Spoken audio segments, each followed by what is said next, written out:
Hello, namaste. Welcome to Chitti Media. My name is Sharan Sethi and I'll be your host for this program. Joining us all the way from America is the founding director for Center for Governance and Markets. She is an associate professor at the University of Pittsburgh's School of Public and International Affairs. She's a non-residential scholar at Carnegie Endowment, president of Central Eurasian Studies Society. Please join me in welcoming Jennifer Murtazashvili. Jennifer ji, thank you so much. And as we say in India, namaste to you. Namaste. It's a real pleasure to be here. It's a pleasure to have you here. And in fact, I've been reading up on a lot of your work since even one of my areas of interest happens to be security studies and foreign affairs for that matter. So I really look forward to this conversation with you. I'm excited to learn from you. Jennifer ji, first, let me ask you about the Afghanistan crisis, because the United States has had an almost embarrassing exit from there, if I were to put it that way, rather crudely. Right ahead of the planned exit from the United States, I remember President Biden making a statement where he said it's the right and responsibility of the people of Afghanistan alone to govern themselves, to decide their future and decide how they want to run this country. Now, the international community per se has gone silent after the takeover of Taliban has happened 6 months ago. And also, US is being criticized for abandoning the people of Afghanistan. Can you put things into perspective as to what has happened over the last 6 months, especially in terms of how the Afghans perceive this and how Americans have perceived whatever has been going on? So thanks. It's a wonderful question. And I think you were very charitable in your description of US policy in Afghanistan and the US withdrawal. The US withdrawal from Afghanistan was a disaster, and it was a huge embarrassment for our country. President Biden's reaction to the withdrawal was cruel.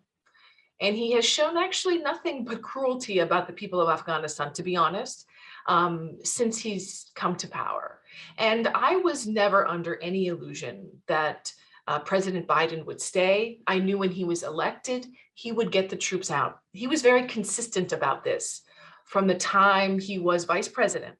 He was not supportive of a massive US intervention inside of the country. When President Trump signed the Doha agreements, when the State Department signed the Doha agreements in 2020, it was pretty clear to me that the US was going to leave. And it was, President Biden wasn't going to reverse this decision, because that would have required putting more troops into the country. Why? Because if the US reneged on its agreement to leave, the Taliban was going to attack the United States.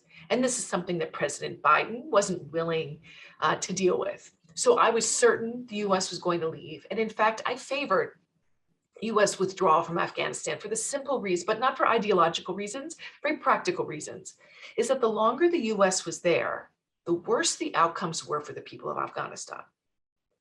So we saw conflict increasing, we saw poverty increasing. Yes, there were many gains in those very early years, but it was a very insecure environment, especially for people living in rural areas.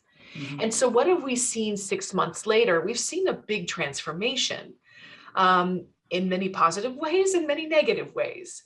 And the positive side is, of course, we have seen the constant shelling and drones and those kinds of attacks stopped, and much of the rural area is much safer than it was before. But on the negative side, the country is facing an economic collapse. And so for President Biden, and the reason for this collapse is because the country was so heavily dependent on foreign aid. So 80% of the country's budget came from foreign assistance. And when the US stops providing that assistance, the economy collapsed. So when President Biden says, yes, it's up to the people of Afghanistan to decide their own fate, the people of Afghanistan were left with a mess that was in part created by the United States. Mm-hmm. And so for the United States not to have, any sense of responsibility for this, I think is asking a bit much for the people of the country. Please remember to subscribe to us and switch on the notifications for this channel. For our other social media links, more content, and to support our work, please visit citti.net. Dhanyavad. Namaskar.